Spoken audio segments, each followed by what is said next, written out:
আল্লাহর ৯৯টি নামের মধ্যে একটি নাম হলো ইয়া জাল জালালি ওয়াল ইকরাম। এটি ইসমে আজম বা বড় নাম। জালাল শব্দের অর্থ মর্যাদাবান এবং ইকরাম অর্থ সম্মানিত। আল্লাহ বড় বা শ্রেষ্ঠত্ব প্রকাশ করতে যেসব নামে ডাকা হয় সেগুলোকে বলে ইসমে আজম। আল্লাহর এই নামটি কুরআনে এসেছে দুবার, সূরা আর রহমানের ২৭ নম্বর ও ৭৮ নম্বর আয়াতে। ইয়া জাল জালালি ওয়াল ইকরামের অর্থ সমস্ত সৃষ্টি জগতের মালিক, যিনি সৃষ্টিকুল হতে ভয় পাওয়ার হকদার ও একমাত্র প্রশংসার যোগ্য, মহৎ বড় দয়া ও ইহসানের অধিকারী।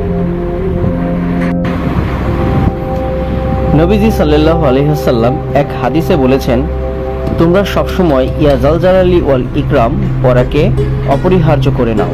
তিরমিজি হাদিস ৩৫২৫। অর্থাৎ সবসময় এই নাম পড়ার প্রতি নির্দেশ দেওয়া হয়েছে। নবীজি সাল্লাল্লাহু আলাইহি ওয়াসাল্লাম নামাজ আদায়ের পর বসা অবস্থায় বলতেন, আল্লাহুম্মা আনতাস সালাম ওয়া মিনকাস সালাম আবরাকতা ইয়া জাল জালালি ওয়াল ইকরাম।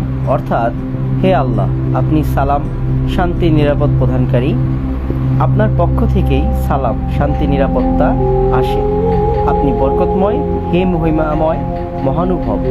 মুসলিম হাদিস ৫৯২। একবার হযরত আনাস রাদিয়াল্লাহু তাআলা আনহু নবী করিম সাল্লাল্লাহু আলাইহি ওয়াসাল্লাম এর সঙ্গে বসা ছিলেন।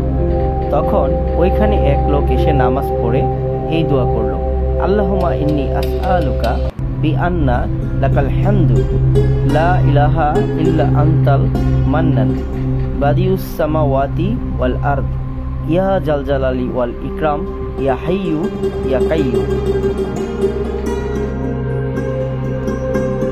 রাসূল সাল্লাল্লাহু আলাইহি ওয়াসাল্লাম বললেন, তুমি আল্লাহর দরবারে ইসমে আজমের মাধ্যমে দোয়া করো, যে নামে ডাকলে মহান আল্লাহ সাড়া দেন এবং কিছু চাইলে তা দান করেন।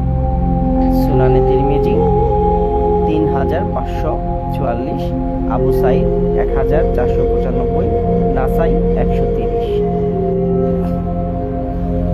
আল্লাহ বান্দাদের সবসময় তার জিকির করার নির্দেশ দিয়েছেন। আল্লাহ বলেন, হে বিশ্ববাসীগণ, তোমরা আল্লাহকে পরিমাণে স্মরণ করো এবং সকাল সন্ধ্যায় তার পবিত্রতা ঘোষণা করো। সূরা আহজাব আয়াত ৪১-৪২।